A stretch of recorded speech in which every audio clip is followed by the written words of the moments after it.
பார்த்தீங்கன்னா பல்வேறு துறைகளை ஒன்றாக இணைத்து வேளாண் நிதிநிலை அறிக்கையை சமர்ப்பித்து கொடுத்தார். இதனால் விவசாயிகளுக்கு எந்த பயனும் கிடையாது.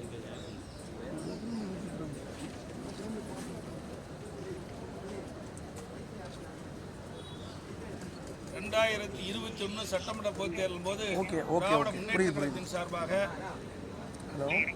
தேர்தல் அறிக்கை வெளியிட்டார் இன்றைய முதலமைச்சர், அன்றைய எதிர்க்கட்சி தலைவராக இருக்கின்றவுடன்.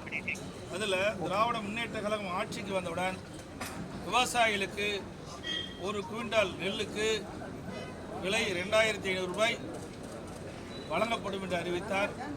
இதுவரை வழங்கவில்லை.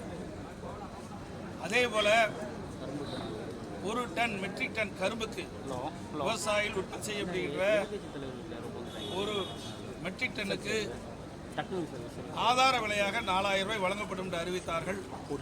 ஆனால் வருகின்ற நடப்பாண்டுக்கு மத்திய அரசு நிர்ணயிக்கப்பட்ட விலையோடு சிறப்பு ஊக்கத்தொகையாக 215 ரூபாய் வழங்கப்படும் என்று அறிவித்திருக்கின்றார்கள். அதே தேர்தல் நடக்கின்ற பொழுது விவசாயிகளை கவர்ச்சிகரமாக அறிவிப்பை கொடுத்து விவசாயிகள் வாக்குகளை பெற்ற பிறகு ஆட்சிக்கு வந்த பிறகு விவசாயிகளை மறந்து விவசாயிகளுக்கு கொடுக்கப்பட்ட வாக்குறுதியை மறந்த அரசாங்கம் தான் இந்த விடியா திமுக அரசு என்பதை இன்றைக்கு விவசாயிகள் புரிந்து கொண்டிருக்கிறார்கள். காவிரி குண்டாறு அற்புதமான திட்டம். காவிரி குண்டாறு இணைக்கின்ற அற்புதமான திட்டம். மாண்புமிகு புரட்சித் தலைவி அம்மா இருக்கின்ற பொழுது இந்த திட்டத்தை அறிமுகப்படுத்தினாங்க. அம்மா மறைவுக்கு பிறகு அம்மாவுடைய அரசு அந்த திட்டத்தை நிறைவேற்றுவதற்காக முதற்கட்டமாக நானே நேரடியாக சென்று காவிரி குண்டார் கால்வாய் திட்டத்திற்கு அடிக்கல் நாட்டப்பட்டது. அந்த திட்டம் அப்படி கிடப்பில் போட்டது. அதே இன்றைக்கி மேட்டூர் அணையிலிருந்து வெளியேறுகின்ற உபரி நீர் அந்த காவிரி குண்டாறு கால்வாயின் வழியாக இன்றைக்கு திருச்சி, புதுக்கோட்டை, சிவகங்கை, விருதுநகர், ராமநாதபுரம் 5 மாவட்டங்களை ஏரி குளங்கள் நிரப்பி நிலத்தடி நீர் உயர்வதற்காக இப்போ அற்புதமான திட்டத்தை அந்த திட்டத்துக்கு நிதி ஒதுக்கீடு நிதிநிலை அறிக்கையிலே நிதி ஒதுக்கீடு இல்லை, வேளாண்மை நிதிநிலை அறிக்கையில் அதை நிதி ஒதுக்கீடு செய்யவில்லை. இது வருத்தம் அளிக்கிறது. மேகதாது பற்றி எதுவுமே குறிப்பிடலை. இன்றைக்கி கர்நாடக அரசு அங்கே இருக்கின்ற முதலமைச்சர் நிதியமைச்சராக இருக்கிறார். அவர் சட்டமன்றத்தில் நிதிநிலை அறிக்கை தாக்கல் செய்கின்ற பொழுது மேகதாது அணை கட்டப்படும் என்று அறிவிப்பு கொடுத்தார். அதற்கு உண்டான முழுமையான அறிவிப்பு இந்த நிதிநிலை அறிக்கையிலையும் குறிப்பிடலை, வேளாண் பட்ஜெட்லையும் குறிப்பிடலை.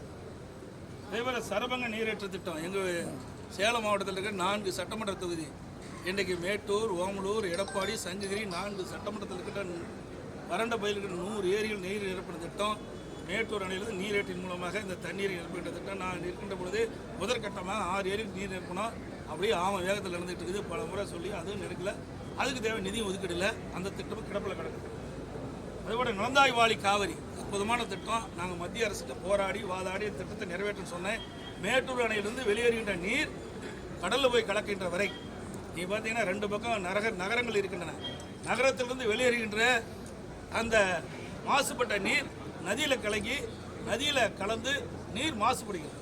அதே அப்படி மாசுபடுகின்ற நீரை ஆங்காங்கே பேபி கால்வாய் மூலமாக அங்கே ஒரு செம்பு கட்டி சுத்தப்படுத்தி ஆற்றில் விடுவதுதான் இந்த நலந்தாய் வாழி காவிரி திட்டம். இது மேட்டூரிலிருந்து வெளியேறுகின்ற நீர், அதே போல் பவானிசாலிலிருந்து வெளியேறுகின்ற நீர், அதுபோல் உங்களுக்கு நொய்யல், அமராவதி இந்த ஆறிலிருந்து அங்கிருந்து வெளியேறுகின்ற நீர் கடைசி வரை கடலில் கலக்கின்ற வரை நீர் மாசுபடாமல் தடுப்பதற்காக நலந்தாய் வாழி காவிரி திட்டத்தை உடனே அதுக்கும் எந்த இதுவும் இல்லை.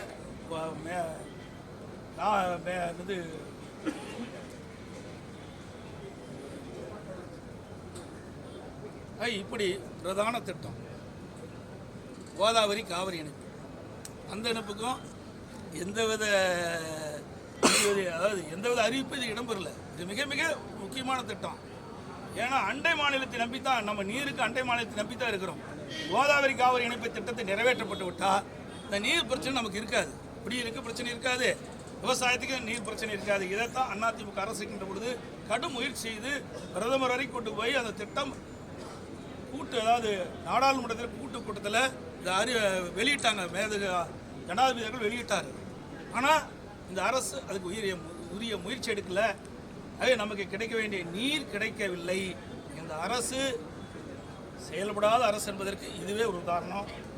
அதேபோல் சிறு குறு விவசாயிகளுக்கு எந்த திட்டமும் அறிவிக்கலை. கிராமப்புறத்தில் முக்கியத்துவம் அளிக்க இந்த வேளாண் நிதி அளிக்கல, கிராமத்துக்கு முக்கியத்துவம் அளிக்கலை. ஏன்னா கிராமத்திலிருந்து நகரத்தை நோக்கி வந்துட்டு இருக்கிறாங்க.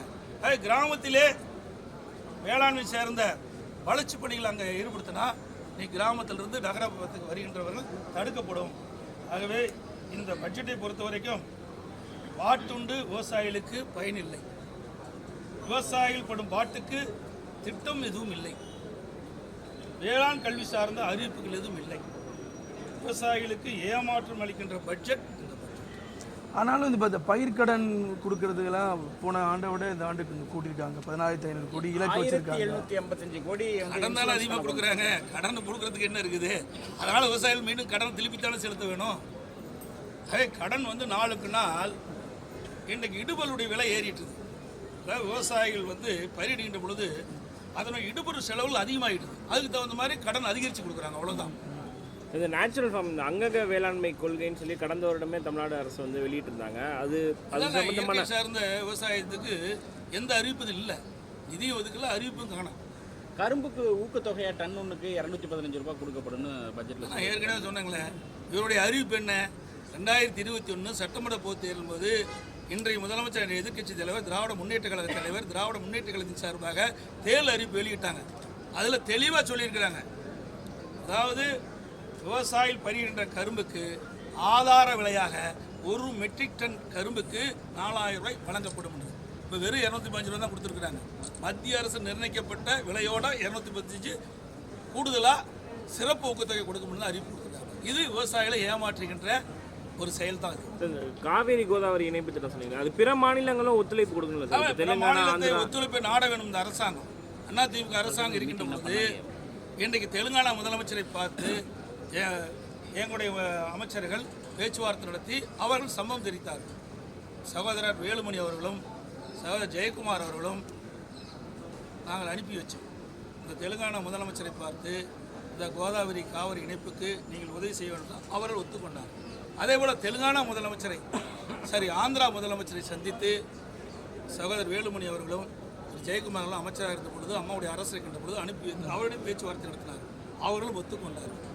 மத்திய அரசும் இந்த திட்டத்தை அமுல்படுத்துவதற்கு விரிவான திட்ட அறிக்கை தயாரிக்கின்ற பணி துவங்கப்பட்டது. ஆனால் மாநில அரசு அதுக்குண்டான உதவி செய்யாத காரணத்தினால அவர்கள் அது அப்படி கிடப்பில் கிடக்கு. சரி, இதுவாத பிற மாநிலங்களோட இஷ்யூ. இப்போ காவேரி குண்டாறு இஷ்யூ ஆகட்டும், தாமிரபரணி, நம்பியாறு, கருமேனியாறு, இது வந்து மாநிலத்துக்குள்ளே இருக்கக்கூடிய இணைப்பு திட்டங்கள் தான். இதுக்கு என்ன பண்ணணும்னு சொல்லி கருமேனி நம்பியாரை பொறுத்தல கூட அதிமுக அரசு இருக்கின்ற பொழுது இவங்களை அறிவிச்சாங்க. ஆனால் நிலம் எடுக்காத விட்டுட்டாங்க.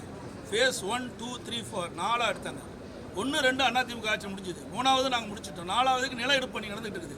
இப்போ அந்த அரசு வந்து போய் முடிச்சு இன்றைக்கு இந்த கனமழை, இன்றைக்கி பார்த்தீங்கன்னா தென் மாவட்டத்தில் கனமழை பெஞ்சுது அண்மையில். அதில் இன்றைக்கி சோதனை ஓட்டம் ஓட்டினாங்க. சோதனை ஓட்டம் சரியான முறையில்னால நிறைய உடைப்பு ஏற்பட்டுது, நிறைய சேதாரம் ஏற்பட்டுது. இதுதான் இந்த விடியா திமுக ஆட்சியில் நிர்வாகம் எந்த அளவுக்கு இருக்கின்றதை நீங்கள் எண்ணி பார்க்க வேண்டும்.